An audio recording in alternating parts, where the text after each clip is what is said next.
Tidbits from TNT, Monday, April 14, 2025. Listen to the full version on the official dinarreport.com website and become our supporter on Patreon. Tishwash. MP. June will mark the end of dollar smuggling in Iraq.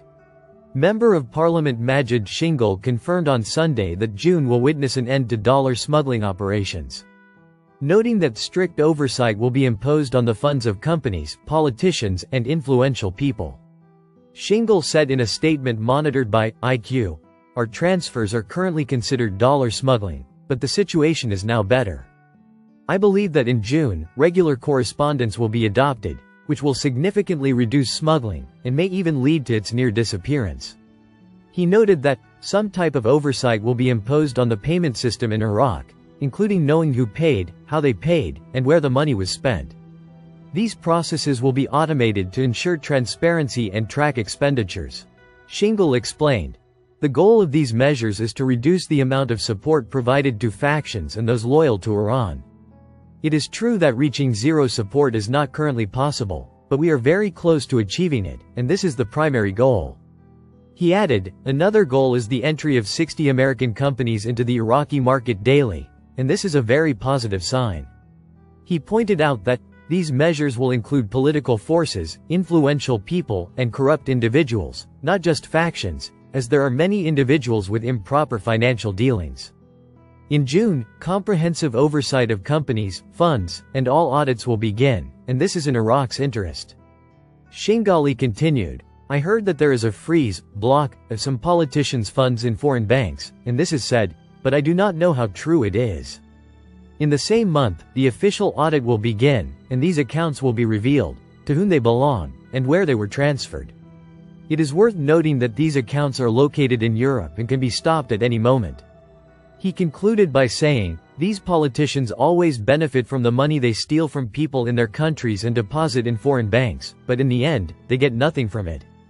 To this day, the former regime's assets have not been recovered, and there is still money deposited in anonymous bank accounts, frozen in Switzerland and other countries. Tishwash. National Investment Commission. We are committed to providing an attractive investment environment and projects. During the first Iraq Business Summit 2025, IBS, held in Baghdad with the participation of the Ministers of Communications and Industry and Minerals, government officials, local and international investors, and private sector businessmen, Haider Mohammed Makaya, chairman of the National Investment Commission, said that the summit aims to enhance the business environment in Iraq and attract foreign investment, especially in the energy, communications, infrastructure, and other sectors. During the summit's dialogue session, Makaya affirmed, according to a statement, the National Investment Commission's commitment to providing an attractive investment environment and projects for Iraq and the region. The chairman of the National Investment Commission gave a detailed explanation when presenting the largest national strategic project that serves Iraq's geographical location, represented by the establishment of international data centers, and the passage of international data and the provision of electrical energy, and the passage of internet capacities, digital economic services for private sector. It is an investment project that will be granted an investment license later, as it is within the scope of the work of the National Investment Commission under Regulation No. 2 of 2009, under Article 4, 2nd, b, amended and approved by the Council of Ministers, which was published in the Iraqi Gazette. Makaya explained that the Prime Minister has approved the project, and the national authority will proceed to complete the previous international approvals in order to strengthen economic relations with sister and friendly countries. In the same context, he noted that Iraq looks forward to strong economic and trade relations with international governments and companies, particularly those interested in the project from the Gulf states and other countries in the region.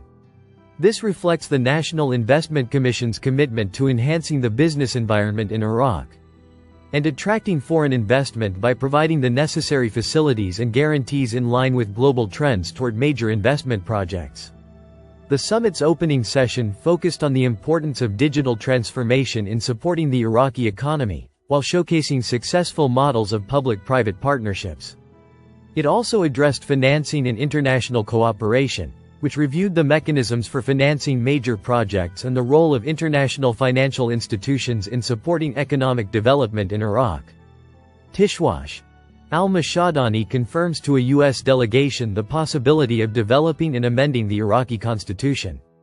Parliament Speaker Mahmoud al-Mashadani affirmed on Sunday the possibility of developing and amending the Iraqi constitution. The House of Representatives stated in a statement received by IQ, the Speaker of the House of Representatives received. Today in Baghdad, a high-level delegation from the U.S. Congress and members of the U.S. Embassy.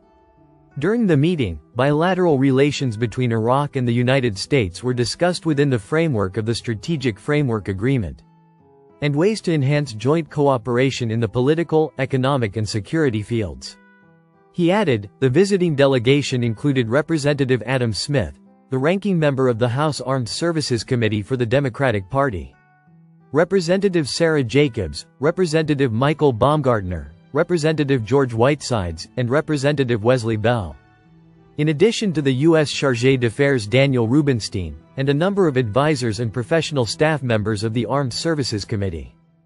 During the meeting, the Speaker of Parliament emphasized the importance of the Strategic Framework Agreement as the cornerstone of Iraqi-American relations, stressing the need to activate its provisions to ensure mutual interests between the two countries, particularly in the areas of developing the national economy and investing in non-oil sectors such as agriculture and industry. Quote, he pointed out the importance of the Iraqi constitution as a foundation for the democratic system in the country, with the possibility of developing and amending it in accordance with Article 142, and in a manner consistent with the aspirations of the Iraqi people. He stressed the need to develop the education and agriculture sectors, and to support political and security stability in Iraq and the region, expressing Iraq's firm position in supporting efforts to achieve a ceasefire in Gaza, and the need to end wars and conflicts in the region in a way that contributes to consolidating peace and achieving prosperity. For its part, the U.S. delegation affirmed the United States' commitment to supporting Iraq in various fields and strengthening the existing strategic partnership between the two countries, reiterating the U.S. Congress's keenness to communicate effectively with Iraqi leaders to continue joint work for a better future for both countries. Listen to the full version on the official dinarreport.com website and become our supporter on Patreon. Source: dinarrecaps.com